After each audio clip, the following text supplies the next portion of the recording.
Hello friends, welcome back to nineties vlog. So இன்றைக்கி நம்ம பார்க்க போகிற vlog என்னென்னு பார்த்தீங்கன்னா லாஸ்ட் டே இன் மைசூர் தான். So returning back to Chennai. So இன்றைக்கி மார்னிங் டிஃபன் ஹோட்டலில் தான் சாப்பிட்டோம். மசால் தோசை மைசூரில் ஸ்பெஷலியாக.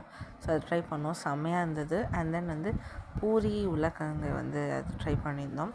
ஸோ அப்படியே ட்ரெயின் பிடிச்சிட்டு மதியானம் போல் train 12 o'clock. So Vande Bharat தான், அதுக்கும் புக் பண்ணியிருந்தோம். ஸோ ரிட்டனுக்கும் வந்தே பாரத் தான். ஸோ அது புக் பண்ணிட்டு வந்துட்டு இருந்தோம். அப்புறம் கொஞ்ச நேரம் கழித்து பார்த்திங்கன்னா லன்ச் வந்தது. ஸோ லன்ச்சு போட்டிருந்தோம் வந்தே பாரத்தில். ஸோ என்ன லன்ச் அப்படின்னா பொட்டேட்டோ அண்ட் தென் நெக்ஸ்ட்டு பிரிஞ்சி, அப்புறம் அதுக்கு சைடிஷ் குருமா கொடுத்துருந்தாங்க. அதுவும் சிக்கன் தான் போட்டனால சிக்கன் குருமா கொடுத்துருப்பாங்க. ஸோ அண்ட் தென் ரோல், அந்த ரேப்பில் ரோல் சப்பாத்தி ரோல் பண்ணி வச்சுருந்தாங்க. 4 to 5 பீசஸ் கிட்ட வச்சுருந்தாங்க. ஸோ ஓகே, எல்லாமே நல்லா தான் இருந்தது. அப்புறம் அந்த பேப்பரில் பார்த்திங்கன்னா கட்லரி, அப்புறம் கொஞ்ச நேரம் கழிச்சு ஸ்நாக்ஸ் கொடுத்துருந்தாங்க. இந்த பன்னு அண்ட் தென்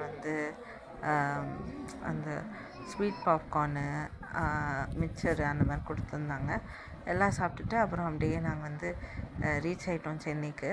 அங்கேருந்து அப்படியே வீட்டுக்கு ஸ்டேஷன்லேருந்து சென்ட்ரல்லேருந்து அப்படியே வீட்டுக்கு ஊபர் பிடிச்சிட்டு வந்துட்டோம். ஸோ அவ்வளோதான் கைஸ், இதோட இந்த வீடியோ முடியுது. ஸோ இதோட மைசூர் சீரீஸ் அப்படியே ஃபுல்லாக முடிஞ்சது. ஸோ உங்களுக்கு இந்த வீடியோ பிடிச்சிருந்தா லைக் பண்ணுங்கள், ஷேர் பண்ணுங்கள், கமெண்ட் பண்ணுங்கள், அண்ட் மறக்காமல் சப்ஸ்கிரைப் பண்ணிடுங்க. டாட்டா, பாய்.